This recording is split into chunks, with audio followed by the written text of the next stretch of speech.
కావచ్చు, Kazipet railway coach factory కావచ్చు, triple ఐటీలు కావచ్చు, లేకపోతే గిరిజన యూనివర్సిటీ కూడా 10 సంవత్సరాలు ఆలస్యం కావచ్చు, ఎన్టీపీసీ ద్వారా ప్రారంభించాల్సిన 4000 మెగావాట్ల విద్యుత్ అంశం కావచ్చు, బ్యాక్వర్డ్ డిస్ట్రిక్ట్స్ డెవలప్మెంట్ ఫండ్స్ కావచ్చు, బీఆర్జీఎఫ్, ఇట్లాంటివి కూడా చాలా విషయాలలో తెలంగాణ రాష్ట్రానికి 10 సంవత్సరాలలో వేల కోట్ల నష్టం జరిగింది.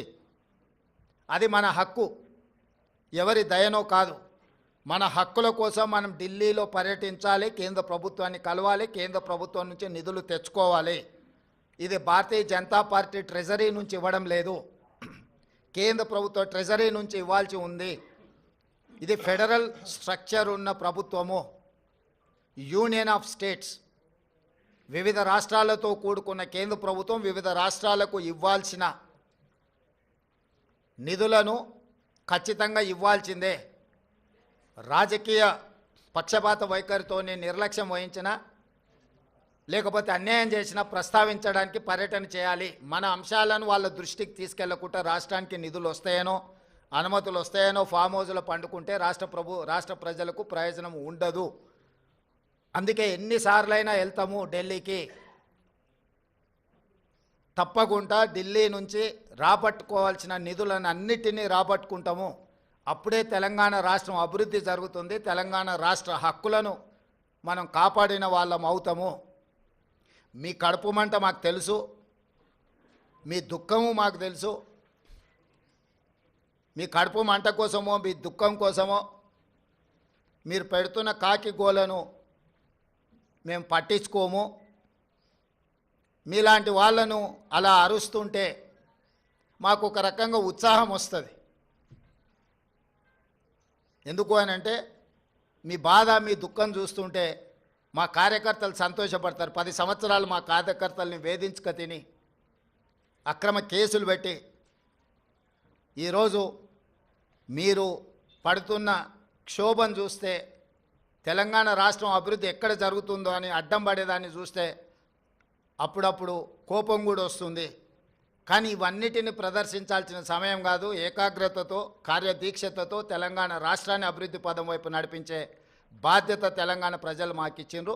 ఆ దిశగా మేము ముందుకు వెళ్తామని చెప్పి తెలియజేస్తున్నాం.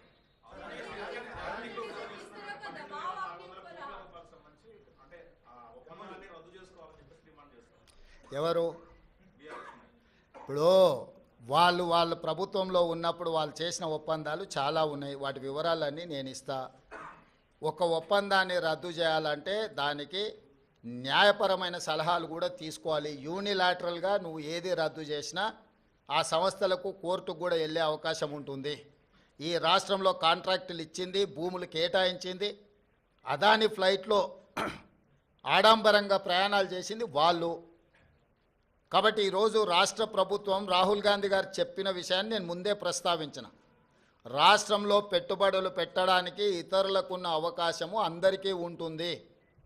పెట్టుబడుల విషయంలో ఎవరికి మినహాయింపులో లేకపోతే ఎవరికో అప్పనంగా ఆయాచితంగా కట్టబెట్టే విధానము ఉండదు. ఒక పక్కన రాష్ట్రానికి పెట్టుబడులు రావడం లేదని మాట్లాడతారు, ఇంకొక పక్కన పెట్టుబడులు వస్తే వాటిని రద్దు చేయండి అంటున్నారు. అసలు మీ విధానం ఏందో ముందు బయటికి రాండి. గతంలో మీరు ఇచ్చిన నేషనల్ హైవేస్ కావచ్చు, లేకపోతే డేటా సెంటర్లు కావచ్చు, ఇతర ఆర్మీ రిలేటెడ్ సంస్థలు ప్రారంభించడానికి మీరు కేటాయించిన భూముల మీద మీ మీద ఏమైనా కేసులు పెట్టాలా? అదానితో మీరు చేసుకున్న ఒప్పందాలను రద్దు చేయాల్సి వస్తే మీరు చేసుకున్న వాటిని మీ మీద కేసులు కూడా పెట్టాల్సి వస్తుంది.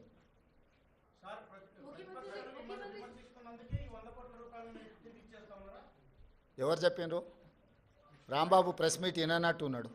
మొత్తం విను ఒకసారి మళ్ళీ. నేను ఇంతకుముందు ఏం చెప్పినా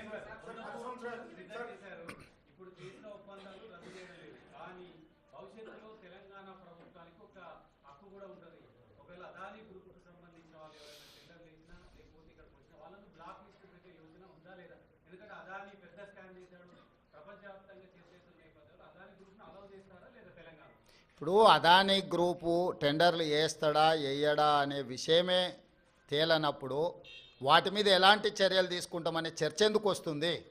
టెండర్లు పిలిచినప్పుడు వాళ్ళు భాగస్వామ్యం చేసినప్పుడు ఆ ప్రభుత్వాన్ని ఇతర ప్రాంతాలలో బ్లాక్ లిస్ట్ ఒకవేళ చేసి ఉంటే ఏ నిబంధనల మేరకు ప్రభుత్వం చర్యలు తీసుకోవాలో ప్రభుత్వం ఆ నిబంధనల మేరకు చర్యలు తీసుకుంటుంది. ముందుగానే ఊహించుకొని లేకపోతే ఎవరో ఒకరు ఏదో ఒకటి అల్లర చిల్లర మాటలు మాట్లాడితే వాటి మీద ప్రభుత్వం స్పందించదు. ప్రభుత్వానికి నిర్దిష్టమైన విధి విధానాలు ఉంటాయి. ఆ నిర్దిష్టమైన విధి విధానాలకు లోబడి మాత్రమే ప్రభుత్వం చర్యలు చేపడుతుంది.